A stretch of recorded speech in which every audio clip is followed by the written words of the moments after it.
Okay, let's see. Number 12. Brian Geison's Dream Machine. Your eyes are closed, but the room is moving. A paper cylinder whirs on a turntable at 78 revolutions per minute. A bare bulb flashes through slits. The darkness behind your eyelids blooms with grids, spirals, violent color, shapes that feel less imagined than delivered. This was Brian Geison's Dream Machine, an artwork you were never meant to look at directly. It began on December 21st, 1958. Geison was on a bus toward Marseille at sunset, and the trees turned sunlight into a natural strobe. The vision stopped the instant the road opened up. 2 months later, Ian Somerville had built a flicker machine. By 1961, it had a patent number and a promise: artistic visual sensations on demand. A machine meant to give ordinary people access to altered states drifted to the margins. Knowledge that can take generations to build can vanish almost overnight. Someone always gains from that kind of forgetting. It is late on December 21st, 1958. The bus is heading toward Marseille. The sun is low enough to make everyone squint. Geison is by the window. The light there is harsh and level, cutting straight across the glass, so he shuts his eyes against it. Then the road enters a long avenue of trees. Light, shade, light, shade. The branches break the sunset into hard, repeating bands. Each band lands directly on his eyelids. Not soft flicker, not a blur. A rapid mechanical pulse made by trunks, distance, speed, and the sinking sun. The bus keeps moving, so the rhythm holds. The cabin rattles. Tires hiss on the road. Somebody shifts in the next seat. Behind his eyes, something else starts. Color arrives first. Not the dim red of daylight through closed lids, but sudden sheets of electric blue, hard yellow, reds that seem to pulse from nowhere. Then geometry, lattices, diamonds, rotating forms. The patterns do not feel decorative. They feel imposed, as if something outside him has found a way in without touching him at all. He is still upright in an ordinary seat on an ordinary route, but the inside of his vision has become a moving surface. Then the bus leaves the trees. The road opens. The flicker breaks.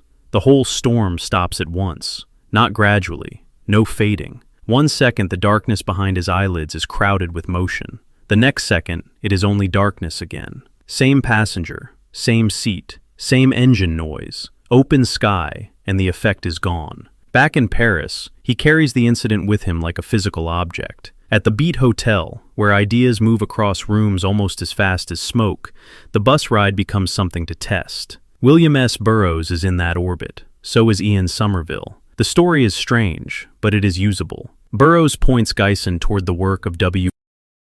Gray Walter, the neurophysiologist studying flicker, brain rhythms, EEGs, and the way external pulses could drive activity inside the head. The Marseille vision now has a laboratory shadow. Picture Geison with it. A remembered blast of color. A table. Notes. Talk that runs late. The sense that what happened on the bus was not random at all, but reproducible if you could find the right pulse and hold it steady. Somewhere between 8 and 13 flashes per second. In the range associated with relaxed alpha rhythms, there might be a doorway you do not walk through with your feet. You trigger it with light. On February 15, 1959, a letter arrives from Cambridge. Somerville writes that he has built a simple flicker machine. Simple hides a lot. In practice, it means something brutally direct. A light source, interruption, rhythm. No incense, no seance cabinet, no hidden chemical. Just a bulb and a way to chop its beam into pulses regular enough to seize the nervous system's attention. The idea compresses into hardware. Geison had the bus. Somerville had engineering hands. Burroughs had the intellectual crossfire around them. Now there is a machine. In Paris, the object starts to take shape. A perforated cylinder, a bulb inside. The cylinder mounted on a record turntable, sometimes at 78 revolutions per minute, sometimes at 45, depending on the cutout pattern and the size. It looks cheap because it is cheap. Household parts, paper or card, a bare 100-watt bulb, slots cut into the side. When it spins, the light no longer shines continuously. It hits you in bursts. The strangest instruction is also the main one. Do not stare at it. Sit near it. Close your eyes. So you do. The turntable starts with that familiar, low domestic whir, the kind of sound that belongs to living rooms and stacked records, not revelation. The cylinder gathers speed, slits past the bulb at even intervals. Flash, dark, flash, dark. At first you notice the room through your eyelids, the ordinary orange-red wash of covered vision. Then the machine locks into rhythm and drives it inward. The flashes stop feeling external. They become structure. Your breathing slows without your permission. The darkness granulates. A net appears, then folds into concentric shapes. Colors intensify into something cleaner than memory and harsher than imagination. It is not like looking at a painting. It is more like the painting has been moved behind the eyes, onto the visual cortex itself. The object in front of you is almost embarrassingly minimal. The object that matters is now happening in the nervous system. The cylinder is nearly nothing. The artwork is what your brain does under pressure. By 1961, the rough experiment has hardened into a named thing, the Dreamachine. A version now held by the Musée d'Art Moderne de Paris dates from that year, and on July 18, 1961, it is tied to patent PV 868.281, filed as a procedure and apparatus for the production of artistic visual sensations. Even the wording is restrained, not ecstasy, not trance, artistic visual sensations, as if this were a modest household aid, one more appliance for the modern flat. Its working range overlaps the same flashing light band medicine treats with caution. Roughly 5 to 30 Hz is the zone most associated with photosensitive seizures, and the Dreamachine's celebrated band sits inside it. The room holds two versions of the device at once, an art object and a neurological instrument with no patience for metaphor. You sit there with your eyes closed, light hitting your eyelids at perfect intervals, and the machine does exactly what it promised. It manufactures visions out of timing, glass, paper, and the electrical habits of the human brain. No smoke, no wires on the skull, no hidden screen, just flicker. The first Dreamachine did not begin in a studio. It began in a bus seat, between the trees and the sun. Number 11. Frank's Box. On January 28, 2010, a skeptical case study appeared with a title so plain it almost sounded dismissive. Frank's Box, the broken radio. It ran in Skeptical Inquirer. The subject was a homemade device built 8 years earlier by a Colorado electronics hobbyist named Frank Sumption. There was no confiscation order, no sealed lab report, no patent war. Believers treated the machine like a live line to the dead. Critics said it was scavenged AM chatter between 535 and 1,605 kilohertz. That gap matters. Frank's Box was not buried by force. It was buried by explanation. For Frank Sumption, that may have been worse. In 2002, Sumption tried to solve an old problem in ghost hunting. Electronic voice phenomena had always come with delay. You recorded static. You took the tape home. You listened again and again, waiting for a voice to emerge. Sumption wanted the answer immediately, so he built a box. It was homemade, but it was not random. 4 core parts drove the idea: a white noise generator, a random voltage converter, a voltage-tuned AM receiver, and a wooden echo chamber that gave the output a hollow, almost theatrical body. The receiver swept across broadcast frequencies fast enough to catch shards of speech, music, ads, call-in hosts, weather, and static. Sumption's claim was that entities could use that raw material and shape it into direct replies, not by creating sound from nothing, but by bending fragments already in the air. That claim is the whole machine. If you believe him, the box is a tool. If you do not, it is a stage prop with excellent timing. Sumption did not launch it like a consumer product. He built the units by hand, about 180 in total. He gave or sold them to selected paranormal researchers, people already primed to sit in the dark and wait for language to rise out of noise. That choice shaped everything that followed. A device like this does not live or die on engineering alone. It lives on the person at the speaker, straining to catch a name, a warning, a sentence that sounds too exact to be chance. One of those people was Bill P. Murphy. Murphy was not a casual hobbyist. He was a television producer, a storyteller by trade, someone who understood what happens when a room goes quiet and a machine says something that seems to fit. Sumption gave him box number 21. At a paranormal conference in July 2007, Murphy later said, That box delivered something far more dramatic than the usual muttered names and half-heard greetings. He said the device warned of a nuclear strike on Israel from Syria in January 2008. That was not a vague omen. It named a country, a source, and a time window. January 2008 came and went. No nuclear strike, no prophecy fulfilled. The machine had either failed, or the people listening had heard what they wanted to hear. Under ordinary circumstances, that should have ended the story. Paranormal machines rarely die that way. They get reinterpreted. They shift from evidence to symbolism. On August 14, 2009, Murphy and Sumption went on Coast to Coast AM and did exactly that. The failed warning was recast. Not wrong, they suggested. Early. Misunderstood. The discussion turned to Israel's 2007 Operation Orchard, the airstrike on a suspected Syrian nuclear reactor. Same actors, same region, same atomic shadow. The implication was that the box had not predicted a future attack. It had somehow latched onto the crisis around it. You can hear belief working in real time. A miss becomes a near miss becomes a pattern becomes intelligence.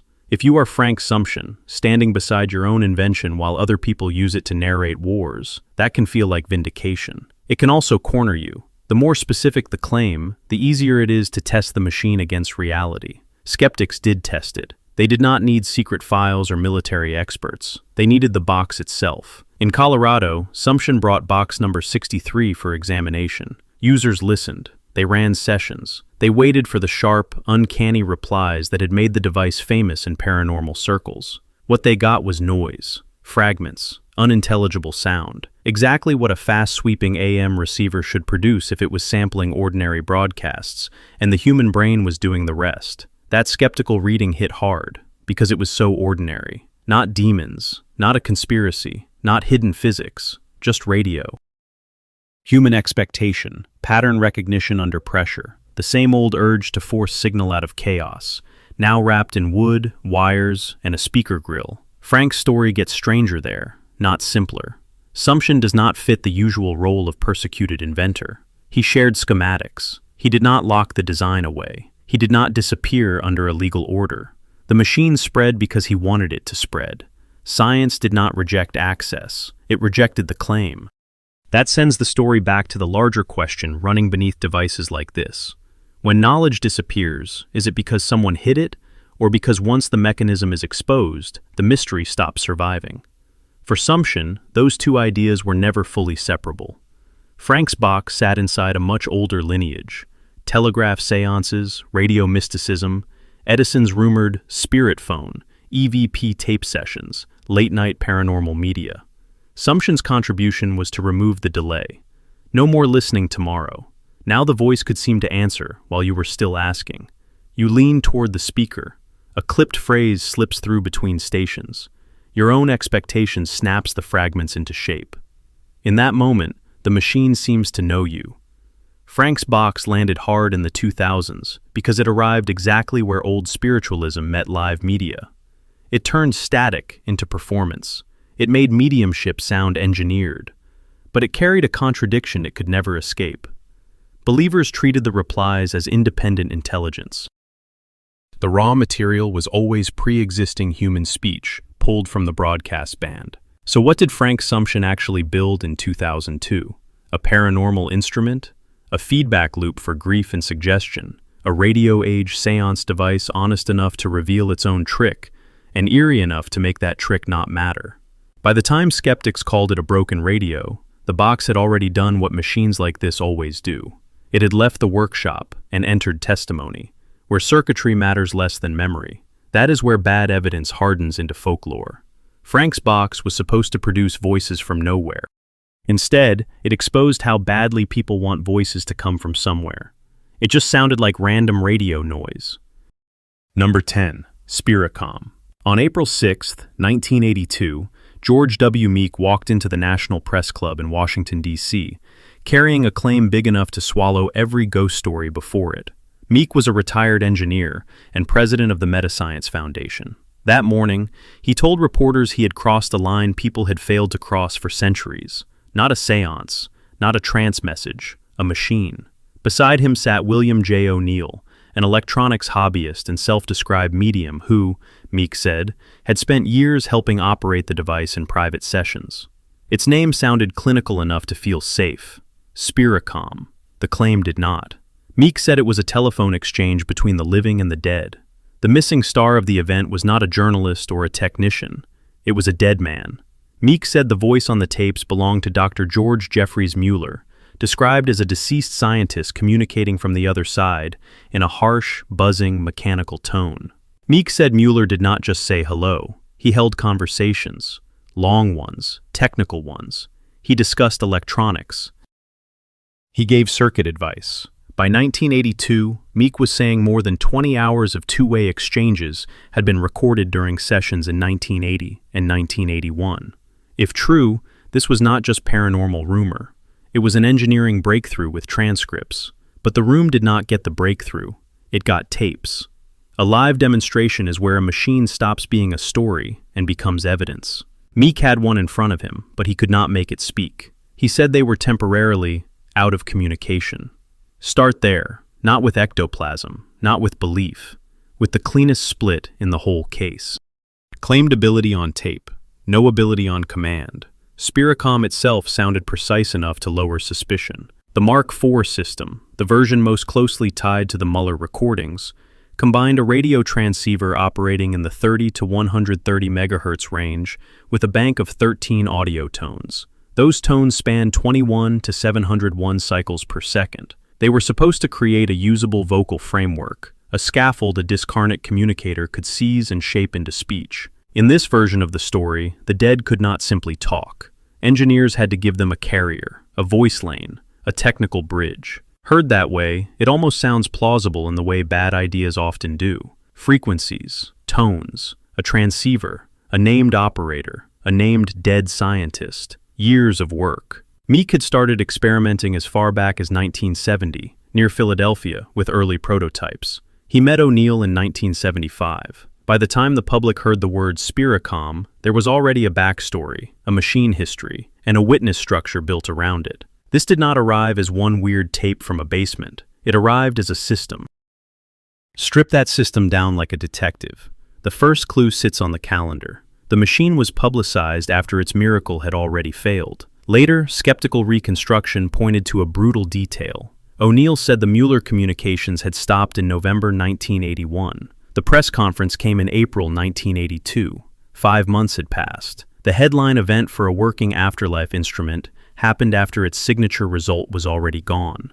Now the picture changes. This was not a device unveiled at the peak of success. It was a roadshow for a vanished effect. The second clue is replication. Meek did something people running a closed fraud often avoid.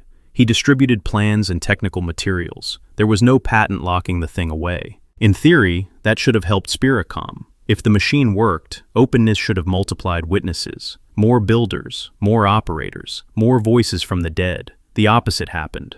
No one reproduced O'Neill's results in any accepted, repeatable way. The one thing that mattered, a stable two-way conversation with the same kind of clear, responsive voice, stayed welded to one operator. That is where the design opens an escape hatch.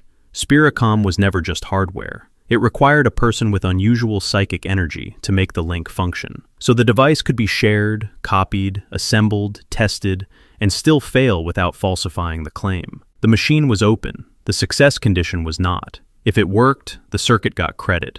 If it failed, the operator took the blame. The third clue is the voice itself.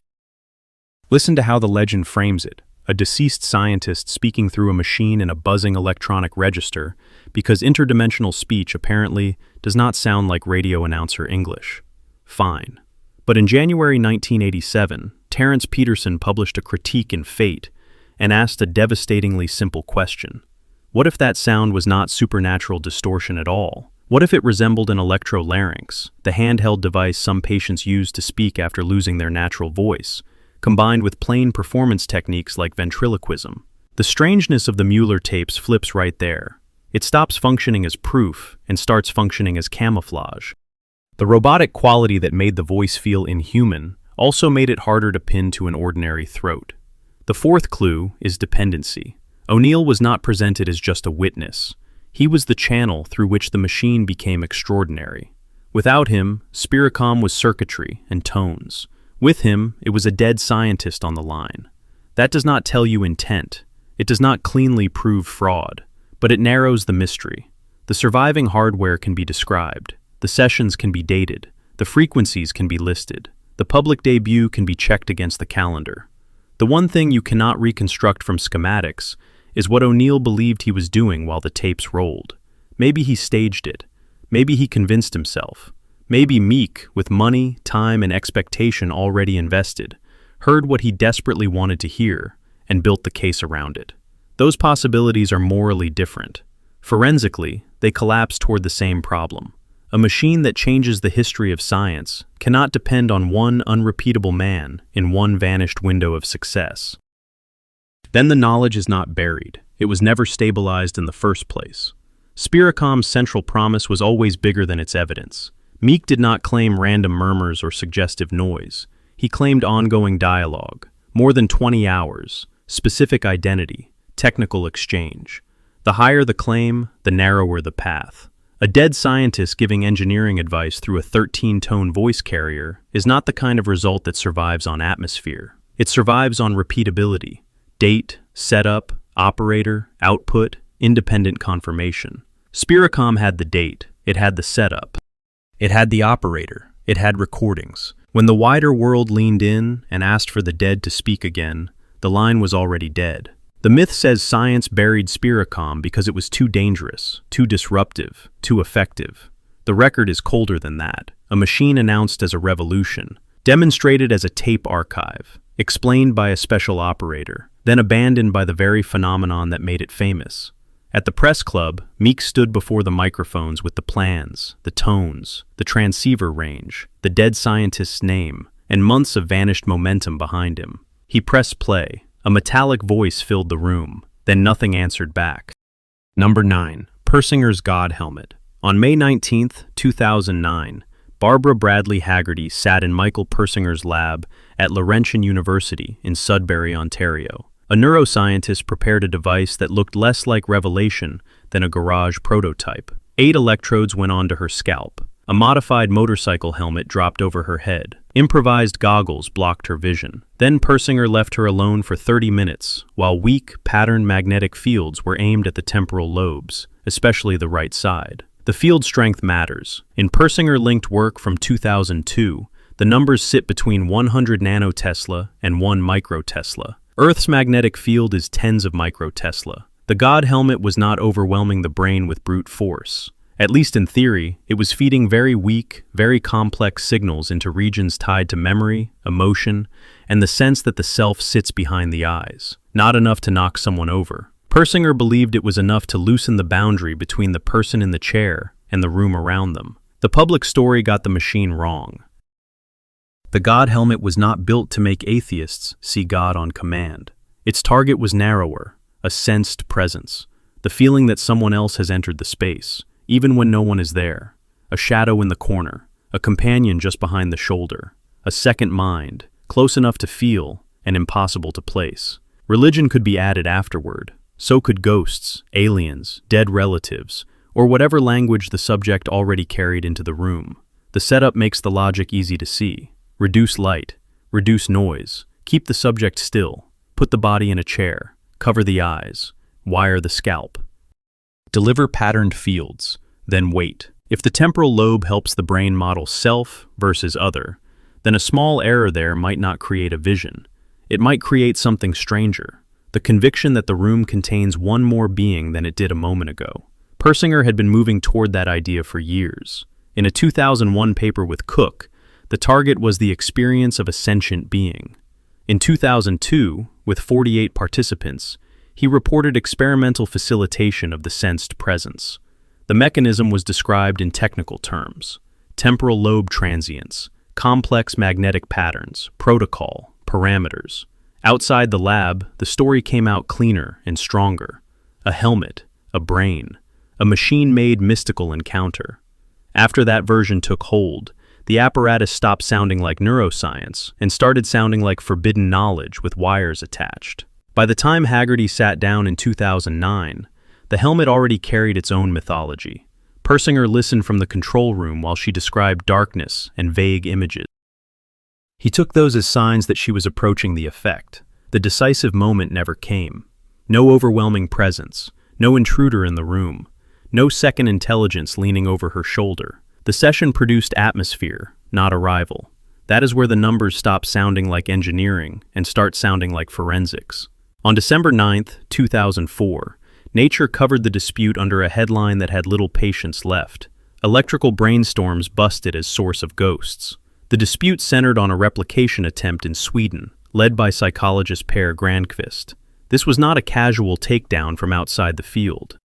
Granqvist's team did not throw together a fake helmet and mock it from a distance. Their paper thanks Stanley Coren and Michael Persinger for providing the device and the instructions. The machinery, the know-how, and the protocol came from the source. Then came the sample size. Not 4 people, not 12. 89 subjects, double-blind, sham field control group. Published in Neuroscience Letters, Volume 379, Issue 1, on April 29, 2005, pages 1 through 6. Dry numbers, but they decide whether paranormal machinery enters science or leaves it. If the effect is real, the field condition should beat the sham condition. It does not have to work on everyone. It just has to work more often when the machine is actually on. Granqvist's result hit the machine at its strongest point. The magnetic fields did not predict the experience. Personality did. Suggestibility did.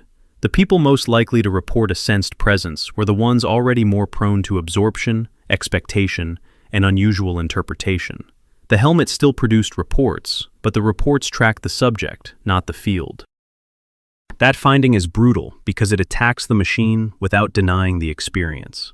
People really can feel a presence in darkness. They really can report meaningful, eerie, intimate sensations under isolation and expectation. But if those sensations rise in the sham condition too, then the helmet is no longer a generator. It is a prop with instrumentation. Sit in that chair for a moment. Your eyes are covered. You know you are in a lab famous for inducing ghostly presences.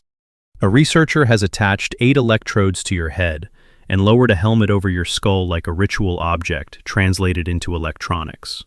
Then you wait for 30 minutes.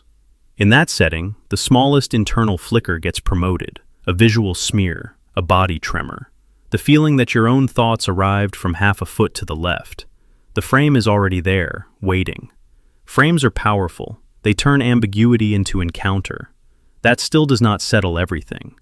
Persinger and his defenders could argue that the effect was fragile, dependent on protocol, sensitive to exact waveform, exact placement, exact personality mix, exact environment. That is possible.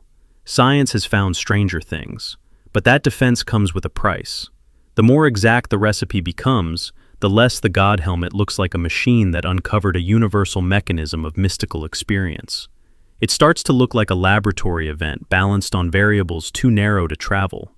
A larger pattern runs through all these devices. The story told later is that institutions saw a machine brushing against the sacred and rushed to bury it.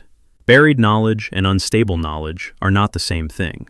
A buried machine leaves repeatable results that someone powerful suppresses. An unstable machine leaves testimonials, near misses, and one lab's confidence colliding with another lab's controls. Officially, Persinger's apparatus was a neuroscience instrument. It applied weak magnetic fields in a controlled attempt to probe the temporal lobes. That description is precise, modest, almost clinical. In practice, people came for something older and larger than protocol. They came for the chance that transcendence could be switched on with a helmet and half an hour in the dark. The official machine measured fields. The other machine in the room measured expectation. That gap is where the God helmet stopped being an experiment. It became evidence of something else entirely. Number 8. Delaware Camera. In 1960, after 13 working days in the Queen's Bench in London, George Walter Delaware walked out having technically won the most important charge against him. He was not found to be a fraud. Mr. Justice Davies accepted that Delaware appeared sincere, but the same judge dismissed the photographic evidence around his machine as completely bogus. That left the public with something stranger than a simple debunking. Maybe an honest man, maybe a false camera, and a device that refused to die because it no longer needed medicine to survive. It had become legend instead, a machine that seemed to work only when mind, ritual, and mechanism lined up in exactly the right way.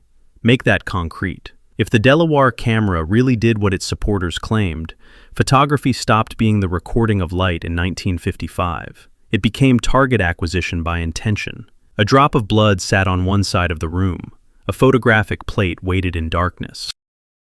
Between them, dials, controls, and an operator trying to lock on to a diseased organ, a chemical substance, even a past event. Get the setting right, get the mental aim right.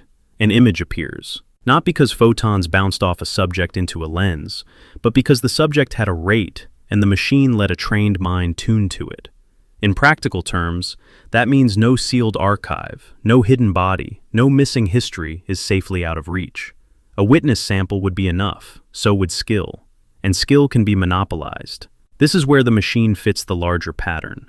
The issue is not only whether extraordinary knowledge vanished, it is who benefits when only a handful of operators can claim they know how to make it appear. George Delaware was not a stage magician arriving from nowhere. He was born in 1904. Before radionics took over his life after the Second World War, he had been a civil engineer with Oxfordshire County Council. He did not present himself as a mystic in robes. He looked like the kind of British inventor who might spend a rainy decade improving valves, housings, and control boxes. In Oxford, he and his wife Marjorie built Delaware laboratories around exactly that image: benches, instruments, procedures, therapeutic apparatus. Patent filings helped reinforce it. One therapeutic apparatus was filed on November 2, 1949, and published as GB 741651A on December 7, 1955. Another followed from an April 13, 1953 filing, and appeared as GB 761976A on November 21, 1956. In that second patent, the language turns technical in a very specific way. Infrared, ultraviolet, or visible light passing through conical spiral elements. It reads like engineering. It feels like engineering. But that was never the center of the claim. The center was the person operating it. Supporters of the Delaware camera said the operator would place a witness sample, hair, blood, a tiny physical trace of the target, and then adjust the controls toward a chosen condition. Disease, tissue, substance, sometimes more than that. Some later accounts claimed the camera could image the past, as though an event itself left a recoverable signature. But one detail stayed constant. The instrument was not fully automatic. It had to be aimed mentally. The operator's intention was not noise in the system. It was part of the system. That pushes the machine out of the normal history of photography and into something much stranger. A camera takes light and fixes it. The Delaware camera, if believers were right, took attention and fixed that instead. The shutter was not really the shutter. The lens was not really the lens. The most important moving part was the human being leaning over it. Later, radionics writers made the story even more cinematic. One believer-side claim says the Mark I camera produced more than 12,000 photographs in 8 years. That number implies routine use, not one lucky accident in a darkroom. But the number cuts both ways. 12,000 images should leave a trail. Controls, protocols, independent replications, demonstrations under neutral conditions. Instead, what survives most clearly is interpretation. One plate shows a vague patch and is read as an organ. Another shows a texture and becomes a disease state. A blur becomes a substance. A smear becomes evidence. In that territory, the machine is never working alone. The eye finishes the image. You can feel the trap forming. If an outsider sees artifacts, the believer can say the outsider does not know the correct rate, the correct tuning, the correct mental discipline. If only the initiated can produce the result, failure stops being disproof. It becomes user error. That is how a device slips away from clean testing, not by hiding from science, but by making human intention part of the mechanism science is asked to isolate. The legal case in 1960 exposed exactly that problem, without solving it.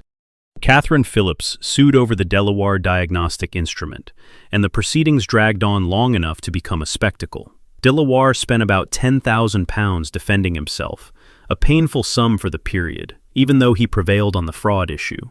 But the verdict was not vindication in any strong sense. The judge did not certify the machine as real. He did something subtler, and for public memory, more damaging. He separated character from claim. Delaware could be sincere and still be wrong. He could be convinced and still be surrounded by evidence the court considered worthless. The camera did not come out cleared. It came out suspended. Claims left in that state are hard to kill. A machine proven false usually dies. A machine proven true gets absorbed. A machine left in this half-state enters folklore, where ambiguity becomes fuel. The Delaware camera survived there because it offered a fantasy no normal camera could offer. Not better pictures, better access, hidden pathology before symptoms, remote diagnosis without touch, matter identified by signature. Time itself leaving a retrievable trace. In the hands of critics, that sounds like suggestion, plus chemistry, plus darkroom mishandling. In the hands of believers, it sounds like a technology too dependent on trained operators for ordinary trials to catch. The coldest version of the possibility is not that the world ignored a miracle by accident. It is that a machine requiring rare mental technique would naturally concentrate power around whoever claimed to master it. The knowledge would not spread like a lens design or a new film stock. It would bottleneck in a lab, in a circle, in a couple of names. George and Marjorie de la Warre understood that bottleneck better than most. Their instruments sat inside cabinets and patents and technical language, but the final component was always invisible. You could copy the box, you could copy the dials, you could not mass-produce the operator the story required. So years after the court case, years after the patents, years after the laboratory itself had become part of radionic legend, the image that remained was not a breakthrough and not an exposure. It was darker than both. A room with no light, a photographic plate waiting in silence, someone just out of frame, trying to think accurately enough to make something appear.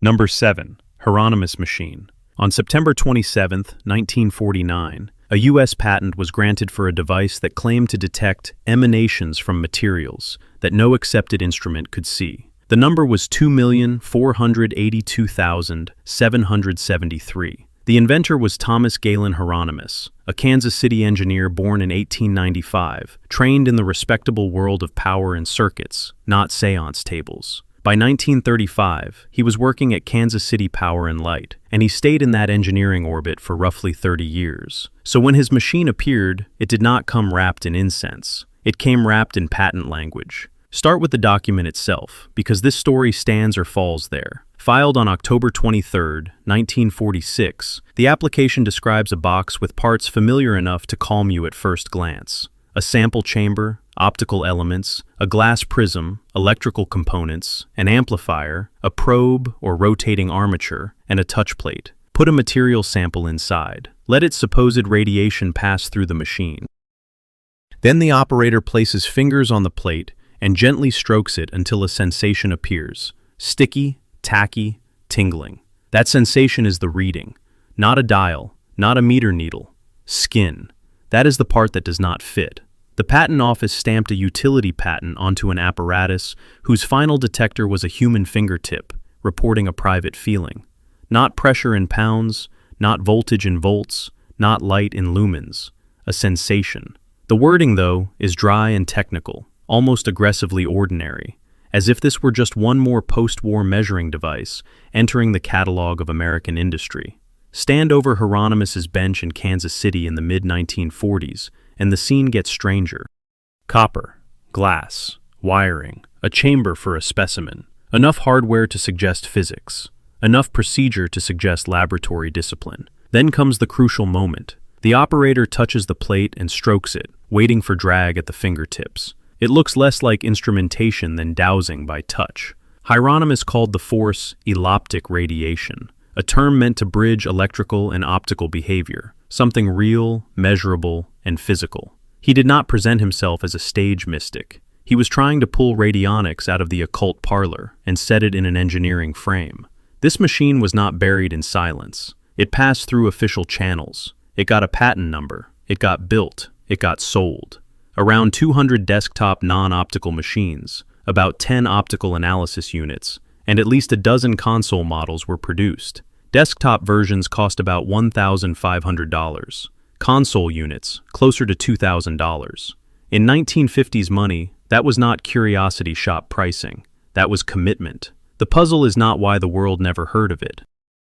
The puzzle is why something patented and marketed still never crossed into science. Part of that answer sits in a second document, published 7 years later. June 1956. Astounding Science Fiction. Pages 97 to 108. John W. Campbell, Jr., one of the most influential science fiction editors in America, runs an article called Psionic Machine, Type 1. That title changes the whole temperature of the story. Hieronymus had tried to describe an unknown physical force. Campbell recast the box as something more volatile, a machine in which the operator's mind might be the active element.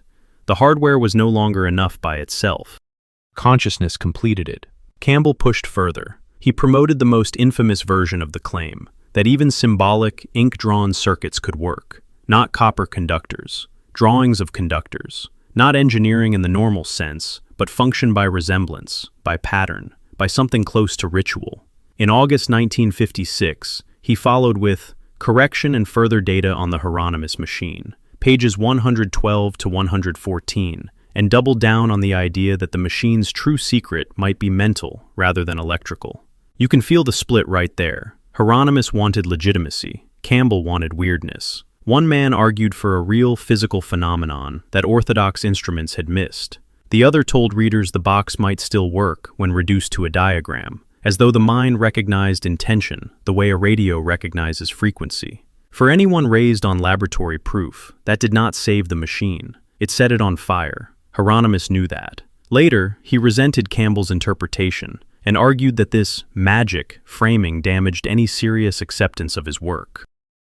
It is one of the sharpest turns in the history of paranormal machines. The loudest promoter may have done more damage than the skeptics. Science did not need to bury the Hieronymus machine if its most famous champion had already moved it from instrument to legend. Go back to the patent text, and the problem sharpens. Patent examiners are not referees for the laws of nature. They assess claims, novelty, structure, scope. A granted patent is not a certificate that eloptic radiation exists. But to the public, a U.S. patent carries a different aura. It sounds certified, settled, official. So the machine acquired a dangerous half-life, too formal to dismiss as pure fantasy, too unverified to enter mainstream practice. It lived in the gap between technical authority and reproducible evidence. That gap keeps producing the same pattern. If a machine depends on a rare operator, a trained sensitivity, a private sensation, or a mental state no outsider can reliably duplicate, then knowledge does not spread like chemistry or optics. It bottlenecks in people, in circles, in named adepts. You can copy the cabinet, you can copy the prism, you can copy the copper armature and the touch plate. But if the final component is a human nervous system interpreting a faint stickiness on command, then the know-how never really leaves the room. That is why the artifact itself feels so slippery. A modern skeptic looks at it and sees quack instrumentation in lab clothes. A believer looks at the same object and sees an early interface for a human faculty that science refused to model. Both sides can point to the same evidence: the patent number, the article, the machine sold, the complete absence of accepted validation. The machine sits there, official on paper and ungrounded in practice. Picture what the paperwork cannot quite hold: a sample sealed in a chamber, light or no light, copper and glass arranged with engineering care, an operator stroking a plate again and again, waiting for the fingers to drag, to catch, to signal that some hidden signature has been found. No flash, no audible click, no printout, just a hand on a plate, and a claim the machine cannot display on its own. Not suppressed, not accepted, patented. Number 6. Drown radiotherapy instrument. The machine that said a drop of blood could talk across a city. May 23, 1963, Los Angeles. You walk into a one-story office on La Brea Avenue carrying 3 blood-stained blotters. Ruth B. Drown is there. So is her daughter, chiropractor Cynthia Chatfield. The room is calm, clinical enough to lower your guard. You say the samples came from your children. You pay $50 for each diagnosis. Within days, the answer comes back. Chickenpox is developing. One child has mumps, and the cure, supposedly, is to go home and set the dials on a $588 Drown therapeutic instrument. One problem: the children do not exist. The blood came from a turkey, a sheep, and a pig. The drown machine was not sold as a vague spiritual aid. It was sold as a working medical system. Diagnosis at a distance. Treatment at a distance. A black box that could find disease through a spot of blood and send back the correct rates to heal it. No hospital, no lab, no microscope, no normal electricity either. Drown said the instruments used the patient's own body energy. That sounds mystical until sick people trust it more than a doctor. And they did. By the time California moved in, Drown and Chatfield had treated 35,000 people. This was not a fringe seance in a back parlor. It was a full medical shadow world. The appeal is easy to see. You do not need to understand pathology. You do not need imaging. You do not even need the patient in the room. Just a sample, a machine, an operator who knows the rates. Picture a desperate parent in 1963. A child gets sick. The real system is expensive, slow, intimidating. Then, here is a woman in a white coat universe of her own making, offering certainty for a fixed fee. Send the blood, turn the dial, trust the reading. These devices survived because they copied procedure. Drown knew exactly how to build that effect. Born in 1891, she spent decades creating a whole language around her apparatus. Radiotherapy, rates, radiovision. The words borrowed prestige from real science without accepting its tests. Her machines were said not only to treat illness, but to diagnose it remotely, and in some versions, even photograph internal organs from a blood spot. Not X-ray, not microscopy, something stranger. A medical machine trying to impersonate radio, the camera, and the laboratory at the same time. Then, investigators stopped listening to the language and opened the box. In the federal case that followed, one seized instrument was identified down to the label. Model number 98M, serial number 102648817. That detail matters. This was not folklore drifting around in rumor. It was evidence on a table, a specific object. Something engineers and experts could inspect piece by piece. What they found at the center of that enormous promise was embarrassingly small. Expert witnesses testified they could not detect the machine transmitting or receiving electromagnetic energy. No hidden radio action, no mysterious broadcast, no remote sensing in any accepted physical sense. The little meter movement, they said, came from a tiny current produced when the human body completed a circuit. The machine looked alive because a person was touching it. You think you are looking at a paranormal engine. You may be looking at a human body feeding theater into a cabinet. The Drown instrument belongs here because it distilled the pattern almost perfectly. The cabinet suggested machinery. The terminology suggested expertise. The procedure suggested repeatability. But the final step still narrowed down to a trusted operator, reading meaning into a response no outsider could independently verify. Same trap as before. A machine that seems to preserve knowledge actually hides it inside ritual. Later, people said science tried to bury Drown. Look at what happened instead. On October 9, 1963, police and public health inspectors raided Drown Laboratories at 1358 North La Brea Avenue. They seized the machines. Grand theft charges followed. The state did not treat the box as a forbidden breakthrough. It treated it as medical fraud. Court records are less tidy than suppression stories, but they are deadlier. What does the device do? What powers it? Can the effect be measured? Can another operator get the same result? If not, what exactly is being sold? Even here, the story does not resolve neatly. Drown was not an obvious carnival barker with sparks flying off a fake coil. She built an ecosystem that felt coherent to believers. Patients sent samples. Diagnoses came back. Instruments were sold for home use. Other practitioners bought or copied them. The known number treated directly by Drown and Chatfield sits around 35,000. The number who may have delayed real treatment through copies, imitators, or downstream believers is unknown. That blank space is the part no machine can measure after the fact. Under the wires and dials, the problem is simple. Sometimes hard-won knowledge is crushed by power. Sometimes it gets smothered by imitation. People do not lose medicine only because a truth is buried.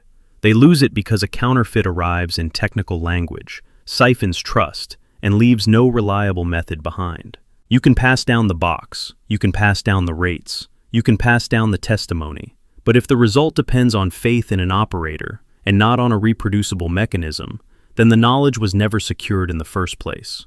Ruth B. Drown died in 1965 while awaiting trial. She never lived to see her system redeemed because it never crossed the line from claim to proof. The setup was almost painfully ordinary.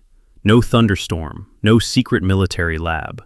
Just a modest office, 3 blood samples, $50 a diagnosis, and a mother being told her children were sick when the blood on the cards came from barnyard animals. The machine did not uncover hidden truth. It showed how easily procedure can be faked. The blood was from a turkey, a sheep, and a pig. Number 5. Wilhelm Reich's Orgone Accumulator.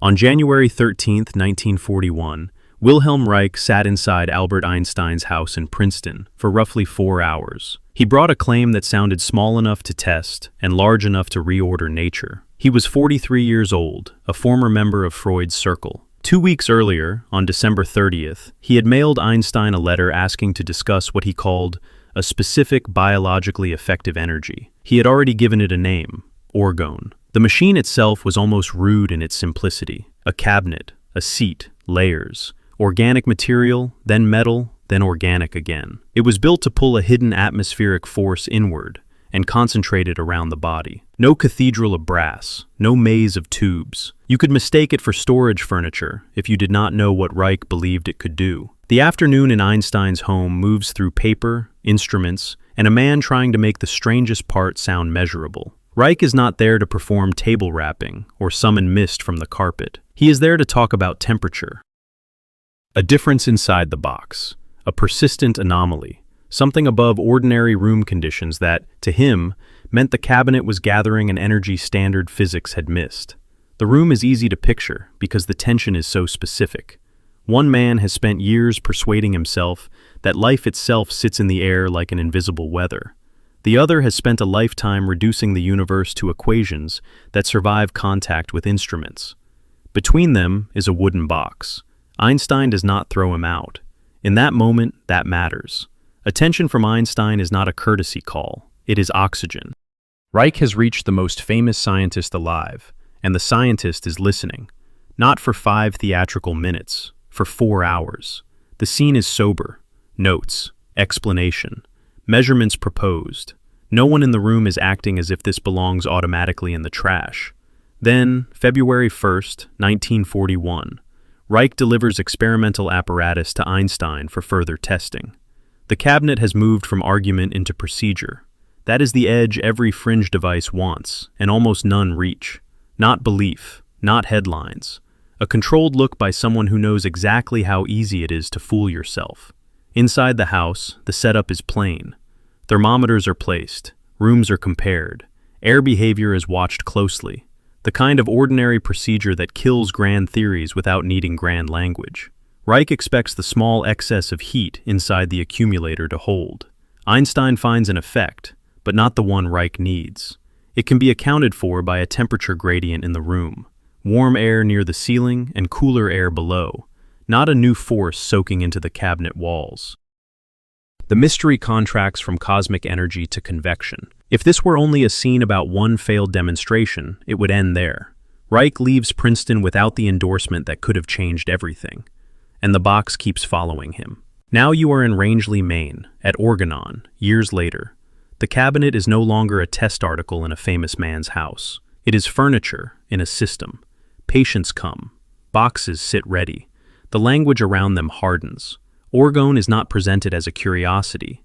It is presented as use, scientific and medical use. In 1951, a 56-page booklet appears under that exact title from the Wilhelm Reich Foundation. The machine has crossed a line that matters more than attention from Einstein ever did. It is now attached to treatment. The room feels different here. Scientific doubt leaves papers on tables. Legal danger arrives in envelopes. Keep the scene tight. A complaint lands on February 10, 1954, filed by the United States in the District of Maine. By then, the federal government has long had the power to regulate medical devices under the 1938 law, and orgone accumulators are in the sights. The charge is not that a judge has disproved a new force of nature in open court. It is more procedural, and in some ways more lethal. Misbranding, adulteration, interstate shipment, literature tied to the device. Reich does not prepare a careful defense on the science. He refuses the premise. In his view, a court is not competent to rule on Orgone at all. So the papers sit there with their deadlines, and the machinery of law keeps moving without his participation. That detail changes the whole atmosphere. No dramatic clash of experts, no packed hearing where one side proves the universe wider than the textbooks. Silence, refusal, default. On March 19, 1954, the injunction is entered. The order reaches beyond the boxes themselves to the claims surrounding them, because by then, the cabinet is inseparable from the printed assurances that explain what it does. The scene becomes logistical. Warehouses, shipments, copies, devices, publications, things that can be listed, tagged, seized, and destroyed. At Orgone, the cabinet still looks the same: wood, metal lining, a place for one seated body. But the meaning of the object has changed again. First it was a proposed experiment, then a therapeutic instrument. Now it is evidence. Years compress the way they do when a case stops feeling theoretical and starts entering rooms. Orders are violated. Shipments continue. That turns the matter from an argument over claims into contempt of a federal injunction. Contempt is colder than controversy. It does not care whether a hidden life energy exists in the atmosphere. It cares whether the order was obeyed. By March 12, 1957, Reich is entering federal prison in Danbury. Later, he is transferred to Lewisburg. The box is far away now, but it remains in the scene because everything in the chain leads back to that cabinet and the force he said it trapped. Somewhere, publications are being destroyed, accumulators too. Not every paper, not every lab instrument, not the whole physical record of his life, but enough to make the object feel hunted, enough to make print itself part of the prosecution. Hold the image there. A man who once sat in Princeton explaining a temperature effect to Einstein is now in a prison system measured by intake dates and transfer records. The machine that entered the story as a test has ended as contraband. Then, November 3, 1957, Lewisburg Federal Prison, heart failure. Reich dies at 60, before the story settles into anything as clean as vindication or fraud exposed. The papers keep moving after he is gone. The cabinet explains nothing. Behind the legal language and the ash of burned pages sits the simplest image in the whole story: a chair inside a box, waiting for the next body to step in. Number 4. Royal Rife's Universal Microscope. In December 1931, Arthur Isaac Kendall put his name on a paper that should have drawn immediate attention. Kendall was not a fringe tinkerer. He was a bacteriologist at Northwestern, a man from inside medicine. In California and Western medicine, he co-authored a short report with Royal Raymond Rife, claiming that Rife's microscope could show Bacillus typhosus in its filterable state. That phrase mattered. At the time, filterable meant something passing through pores meant to trap ordinary bacteria, something smaller, stranger, harder to pin down. So when a mainstream scientist said he had seen it through a machine built in a San Diego workshop, it did not sound like a carnival trick. It sounded like a crack in the wall. Kendall kept going. Picture him there in late 1931. American medicine was still fighting over what microbes were, how they changed, and what instruments could really show. An ordinary light microscope could reveal a lot, but it had hard optical limits. If someone offered a machine that made living microbes visible in states other instruments missed, that was not just another gadget. It was a possible shortcut past years of indirect inference. Not a device that simply magnified, but one that claimed to settle arguments by sight. The next summer, the story moved higher. On August 26, 1932, Edward C. Rosenau of the Mayo Foundation published related observations in Science, not a mimeographed newsletter, Science. He reported observations with the Rife microscope of filter-passing forms of microorganisms. Kendall was no longer alone. One institutional name had become two: Northwestern, then Mayo. California journals, then one of the most prestigious scientific publications in the country. That does not prove the machine worked as advertised. It shows something else. For a brief window, respectable medicine did not treat Rife as invisible. It leaned in. Now the stakes shifted. Once serious people put their names on an instrument, it stops being only a machine. It becomes a wager. If Kendall was right, whole categories of disease might be seen differently. If he was wrong, reputable men had carried a fantasy into print. and print is where these stories harden. In 1933, Royal Raymond Rife built the instrument that became the legend, the universal microscope.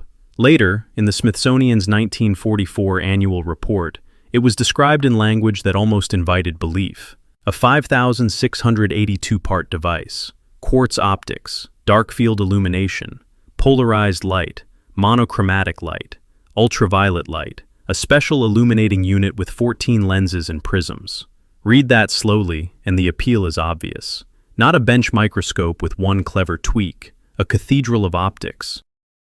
An engineered answer to the old complaint that the truth was there, but our instruments were too blunt to see it. If you were Kendall, that machine could feel like vindication for the risk taken in 1931. The workshop device had become a monument. The kind of machine people describe by part counts, the way they describe battleships or clocks or early computers. The count itself starts to sound like evidence. 5,682 parts. 14 lenses and prisms in the illuminator alone. Precision so elaborate it feels preordained. But legend is not measurement. Supporters did not leave the microscope by itself. They tied it to something larger and much more volatile, Rife's frequency device, and then to the disputed 1934 cancer treatment claims that would define his afterlife. The optical question fused with a therapeutic promise. Could the microscope see what no one else could? Could frequencies destroy what it saw? Once those claims were braided together, the microscope stopped being just an instrument. It became the entrance to one of the most durable myths in American medical fringe history, that one man had found both the hidden forms of disease and the way to kill them, and established science buried the result. That version survives because it is neat. Too neat. Kendall's role is what makes the story harder to dismiss and harder to simplify. He was the respectable witness who helped bring the machine into view. But respectable witnesses matter only if the evidence still holds when the room gets brighter. This is where the trail starts to break. The famous instrument, the 1933 universal microscope, often called number 3, appears not to survive intact. The hardware that later entered a major museum was not that machine. The surviving instrument examined by London's Science Museum was Rife number 5, engraved, designed and built by Royal R. Rife, 1938. Inventory number 1990-667, transferred from the London School of Hygiene and Tropical Medicine in 1990. Not the miracle machine from 1933, a later one, a cousin, not the king. Then came the ugly part. In 1978, the Science Museum had that surviving Rife instrument tested. The result was not suppressed brilliance rediscovered. It was judged optically poor. That phrase lands hard because it strikes the legend at its center. Not the medical claims, not the business practices, the optics, the thing the whole structure rests on. If the surviving microscope performs badly under examination, then one of two things has to be true. Either the wrong machine survived and the real breakthrough vanished, or the breakthrough never existed in the form the legend claims. There was another splinter. In 1938, British Dr. B.W. Gonin wrote to Rife about beam ray machines he had received. They were late, badly constructed, missing soldered connections, completely useless for his purposes. That does not settle the microscope question, but it does puncture the easiest version of events. Not every failure had to come from hostile institutions. Some of it may have come from inside the circle itself. Poor hardware, poor logistics, claims outrunning engineering. Follow Kendall from the start to the end of the trail. In 1931, he puts his reputation on a paper. In 1932, the claim gains institutional weight. By 1933, the machine becomes a marvel in description, a 5,682-part optical beast. Then the story slips from journals into legend, from observation into cure claims, from laboratory interest into a mythology of suppression. Decades later, the machine available for testing is not the famous universal at all, and the one that can be tested does not rescue the myth.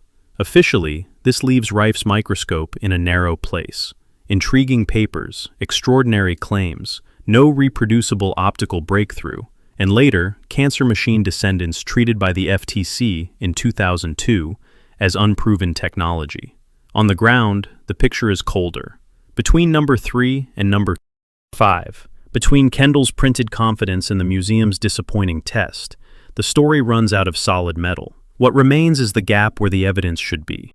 Number 3. Tesla's mechanical oscillator, the machine that was supposed to fit in a room and shake a city. On August 25, 1893, Nikola Tesla stood at the Electrical Congress at the Chicago World's Fair with a device that did not look like the future people expected. Not a giant engine, not a cathedral of gears, a compact reciprocating oscillator, part steam engine, part generator, built for one job: move back and forth at a perfectly steady rhythm. 4 days earlier, on August 19th, he had filed the patent that became U.S. Patent Number 514,169, reciprocating engine. By February 6, 1894, it was granted.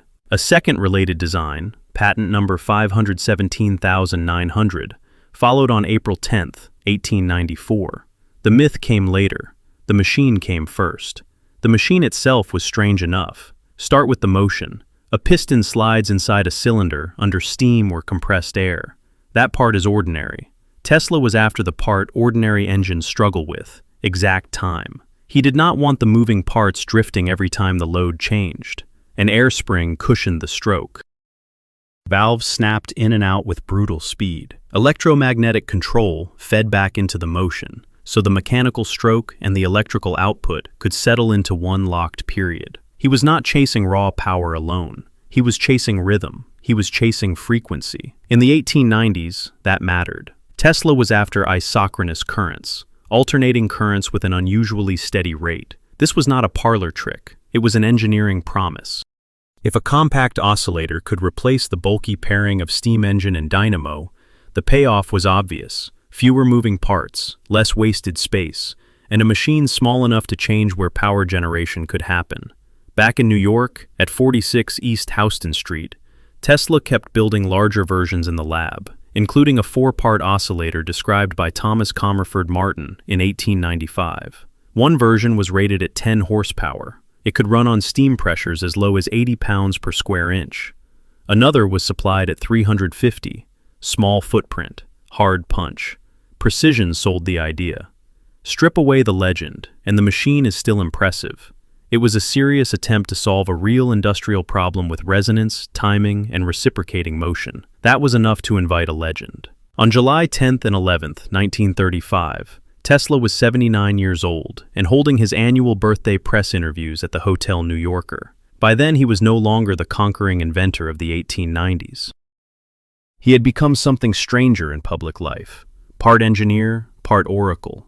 A celebrity sage feeding reporters claims that ranged from plausible to astonishing. During those interviews, he reached back nearly 4 decades and told a story from 1898. Picture the scene as he gave it. In his Houston Street laboratory, he had attached one of his small mechanical oscillators to a building support and tuned it until the structure answered. The vibration built. Cracks began to appear. Machinery shook. Neighbors felt it. Police and ambulances arrived. Tesla grabbed a hammer and smashed the device before anyone could seize it. It is one of the most famous Tesla stories ever told. It is also where the evidence starts to thin. Begin with the addresses. The working oscillator tied to Tesla's laboratory development is documented at 46 East Houston Street, but the 1935 newspaper retelling of the alleged 1898 earthquake incident gave 48 East Houston Street. That sounds minor until you try to pin a physical event to a physical building. In stories like this, small mismatches matter. They show where memory slips. They show where myth gets room to breathe. Then there is the paper trail. If a resonance test in Lower Manhattan had shaken machinery, raised alarm, and brought police and ambulances, some trace from 1898 should be there. A newspaper item, a municipal note, a complaint, something. Instead, the story reaches us late, through Tesla's own recollection, not through a surviving emergency record. That does not prove it never happened. It does mean the dramatic version rests on one witness speaking 37 years after the fact, in a room full of reporters who had come for dramatic stories. Now look at the mechanics. Resonance is real. Drive a structure at or near its natural frequency, and small pushes can build into larger motion. Soldiers are told not to march in step across bridges for a reason. Machines can rattle floors. Rotors can walk across rooms. Under the right conditions, vibration can damage masonry, loosen joints, crack plaster, and make nearby people very nervous. Tesla did not need magic. He needed tuning. And tuning is the hard part. Real buildings are not tuning forks. They are messy assemblies of beams, floors, walls, pipes, joints, and loads. Energy bleeds away in every direction. Resonant behavior changes from point to point. Damping kills motion. Mass fights back. The myth version. One small handheld device effortlessly turning Manhattan into a drumhead collides with the uglier truth of engineering. Resonance can shake structures. It does not easily make earthquakes. Later tests help pin that down. On August 30th, 2006, Mythbusters aired Earthquake Machine and went after the legend with a modern resonator. Their device produced vibrations that could be felt 100 feet away on a bridge. So the core idea was not absurd. Vibrations travel, structures respond. But the verdict was still busted, because the apocalyptic version would not scale. You could make things tremble. You could not casually turn a compact oscillator into a city breaker. That fits the commercial history almost perfectly. Tesla's oscillator was not buried because science proved it too dangerous for the public. It lost to better machinery. Steam turbines and conventional rotating generators won the market because they were practical, scalable, and easier to fit into the electrical world that actually got built. The oscillator's most sober promise, compact, efficient generation with tightly controlled frequency, was overtaken before the sensational resonance claim could become a product. What vanished was not a banned superweapon. It was a technological branch that lost. So the answer narrows. The machine was real. The patents were real. The demonstrations were real. The engineering idea was real. A steam or air-driven piston, stabilized by an air spring and feedback, could produce remarkably steady oscillation. But the famous 1898 near catastrophe enters the record later, with an address mismatch, no clear independent emergency documentation, and all the theatrical polish of late-life Tesla. What got buried was not the oscillator itself. It was the line between machine and legend. At the center of all this, a small piston still moves back and forth in a room on Houston Street, keeping time with unnatural precision. The metal is real. The patents are real. Then the story hits that split between 46 and 48 East Houston, and the walls start shaking in memory. Number 2. Tesla's Wardenclyffe Tower. In 1917, workmen on Long Island began taking apart Nikola Tesla's Wardenclyffe Tower and selling it by weight, not by theory, by weight. Steel came down, brick stayed behind. Debts first, legends later. The machine that was supposed to rewrite distance ended as salvage to pay creditors. Buried knowledge usually leaves rumors. Failed financing leaves invoices. Start with the money. J.P. Morgan committed $150,000. In 1901, that was serious backing. But it was not enough for what rose at Shoreham. PBS later cited a more realistic cost near $1 million. The gap was not a detail. It was the size of the whole project. Tesla had sold one machine and started building another. Now the structure. Wardenclyffe ran from 1901 to 1905 as an active construction effort. The tower reached 187 feet. At the top sat a dome described in Tesla Science Center materials as 68 feet across. PBS describes the crown as a 55-ton steel sphere. Above ground, it looked like a radio station built by someone who did not believe in ordinary scale. The more revealing numbers were below ground. Tesla sank a shaft 120 feet down. Then 16 iron pipes went another 300 feet deeper. He was not raising a simple antenna. He was trying to make contact with the planet itself. That part was planned. On September 2, 1897, Tesla filed the patent that became US 645576, his System of Transmission of Electrical Energy. It was granted on March 20, 1900. By the time Wardenclyffe began, the central idea was already formalized. Use Earth as conductor, drive electrical oscillations into it, and send energy and signals without wires. Not a metaphor, not a publicity line. A patent claim with diagrams. Then the numbers start to close in. Morgan thought he was funding transatlantic wireless communication. News, stock quotes, messages, music, eventually images. That was a business case. There were customers for that. There were cables to compete with, newspapers to impress, markets to sell into. But Tesla's ambition kept expanding. Communication was the pitch. Power became the pivot. Somewhere between the check and the construction, Wardenclyffe stopped being just a wireless station and became a prototype for a world wireless system. Same tower, different economics. Investors do not fund equations. They fund a sentence they can repeat to themselves. Wireless messages across the Atlantic is one sentence. Global wireless power through Earth resonance is a very different one. The first sounds expensive. The second sounds bottomless.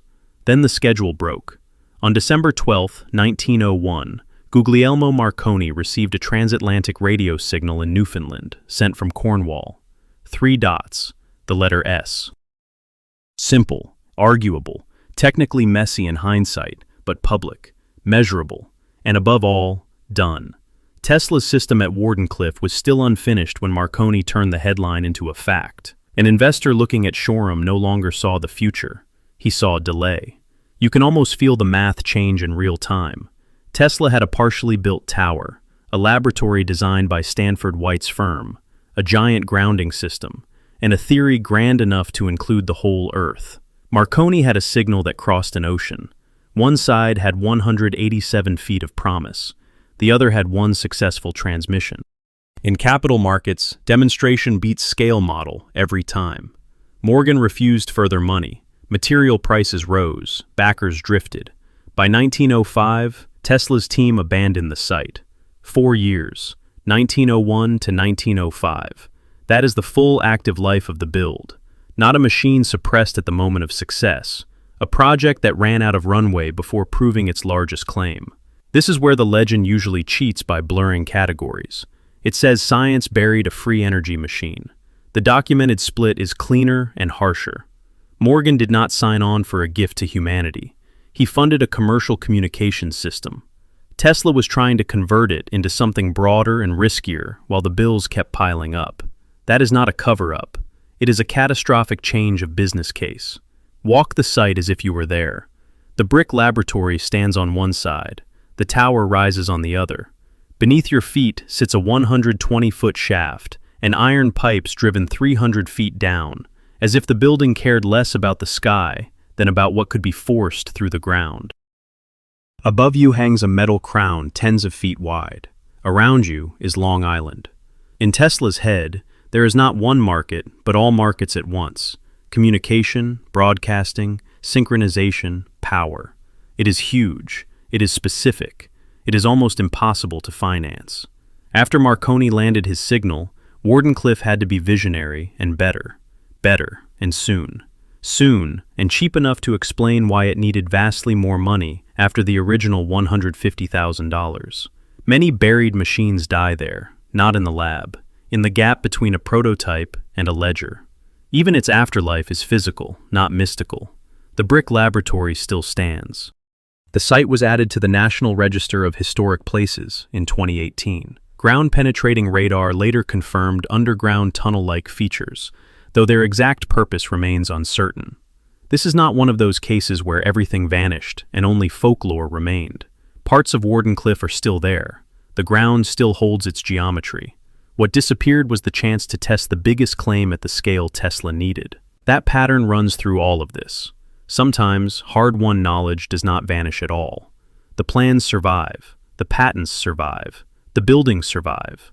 But the path to practical proof collapses. Then myth moves into the empty space faster than evidence can. So was Wardenclyffe ever close to becoming a practical wireless power transmitter? The numbers refuse to flatter either side. Tesla had a patent by 1900, funding in 1901, a tower 187 feet high, a massive underground system, and a real site built for a real experiment.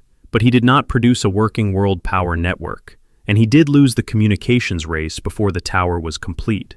The machine was not buried at the moment of triumph. It was stranded between one demonstrated technology and one unproven one. By 1917, creditors got the final answer. They cut it down. Number 1. HAARP. What if the weapon is real, not in the lazy movie sense, in the practical sense? A machine that can reach 170 kilometers above your head, change the behavior of charged plasma in the upper atmosphere, bend radio conditions over the horizon, and do it from a fenced field in Alaska while you never hear a thing. If that were true, the consequences would not be mystical. They would be military. Navigation could drift. Communications could fail. Submarines could receive signals through layers of ocean secrecy. Radar could see differently because the sky itself had been nudged into becoming part of the apparatus. You would not need earthquakes or mind control. You would need one fact. Whoever can engineer the medium between Earth and space stops treating the environment like empty air. The environment becomes hardware. In May 2013, radio journalist Richard Fisher reported something that, at first, sounded like the quiet disposal of exactly that kind of machine. The roads were blocked. The buildings were chained shut. The power was off. HAARP, the High-Frequency Active Auroral Research Program, sat near Gakona, Alaska, apparently abandoned. Program manager Dr. James Keeney told attendees at a science meeting that the site was essentially mothballed, unstaffed, and too expensive to keep alive. The figure was brutal in its plainness: about $300,000 every month just to keep the facility open, about $500,000 to run at full capacity for 10 days, and another $800,000 needed to make its diesel generators comply with the Clean Air Act. Not a glamorous cover-up, a utility bill with teeth. Shutdown and concealment can look almost identical once people already believe the machine was built to do something monstrous. HAARP had started in 1993 as something colder and stranger than the rumors. Not a death ray, not a weather cannon, a radio instrument, placed with almost obsessive logic. Gakona had the right geography for auroral research: high latitude, isolation, road access, low background radio noise. The core of the facility was the ionospheric research instrument, 180 antennas spread across roughly 33 acres, designed to radiate up to 3.6 megawatts into the ionosphere, so researchers could study how radio waves and charged particles behave in the layer of atmosphere where long-distance communication gets weird. Nearly $300 million in construction costs accumulated over the life of the project. That is one reason the place never looked like a campus lab. It looked like infrastructure: severe, geometric, expensive. By the 2000s, that geometry had acquired a military silhouette. The Navy cared about communications.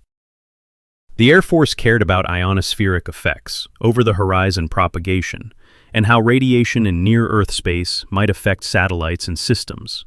Those are real interests, mundane in one sense, deeply strategic in another. So the rumors did not grow out of nothing. They grew out of a familiar pattern: a machine with a civilian explanation, military funding, restricted access, and outputs that happened too high above the Earth for any passerby to verify with their own eyes. Then the strangest part happened. HAARP became more open, and it barely mattered. In August 2015, the U.S. Air Force transferred the facility to the University of Alaska Fairbanks. A year later, in August 2016, UAF opened the gates to the public. About 350 visitors came to the open house: families, radio enthusiasts, curious locals. They walked the grounds and looked straight at the array that had spent years online as a doomsday machine. UAF began posting public transmission notices. Researchers explained what the instrument did, what frequencies it used, and why they used them. In theory, that should have punctured the legend. If science was trying to bury the machine, it had chosen a very strange method: guided tours. But secrecy is not always a property of the object. Sometimes it belongs to the story attached to it. 2 months after that open house, the myth stopped being metaphorical. In October 2016, police in Georgia arrested Michael Mansell and James Kenneth Dryden. They had weapons and ammunition, and investigators said they were planning to drive to Alaska to destroy HAARP because they believed it was trapping human souls, not influencing weather, not jamming transmissions. Trapping souls. You can feel the whole logic of the internet age in that jump. A Cold War radio instrument becomes a folk demon. A university-run research site becomes a metaphysical prison. A fenced array of antennas becomes, in someone's mind, an emergency target. For anyone trying to separate fiction from fact, the problem is simple. The real machine is already strange enough to keep feeding the false one. In 2013, scientists at the Naval Research Laboratory reported that HAARP had produced the densest artificial ionospheric plasma clouds ever recorded with that kind of transmission. The cloud was sustained for more than an hour, at nearly 170 kilometers in altitude. Read that again in plain English. A transmitter on the ground pumped energy into the upper atmosphere and created a glowing, man-made plasma structure high above Alaska that researchers could study as a possible mirror for radio and radar signals. That is not conspiracy language, that is the documented result.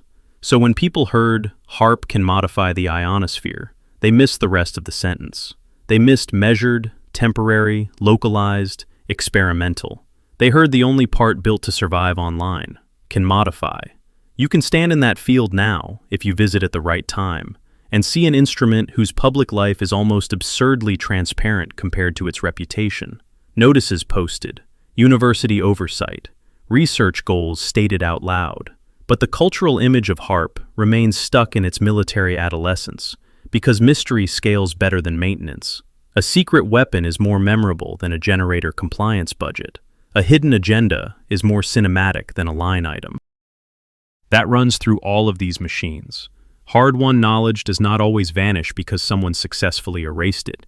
Sometimes the evidence stays in public view, but the explanation dies first. Then the surviving version is the one that flatters fear. So, was HAARP ever the paranormal machine science tried to bury? The record says almost the reverse. It was nearly buried by cost, diesel, and the end of military priority. It survived because a university took it over and turned the black box inside out. Even then, the darker story drew more attention than the real one. That may be the sharpest answer of all to who benefits when understanding disappears. Not always governments, not always institutions, sometimes simply the myth itself. And over the whole thing hangs a witness statement as blunt as folklore turning operational. They believed HAARP was trapping human souls.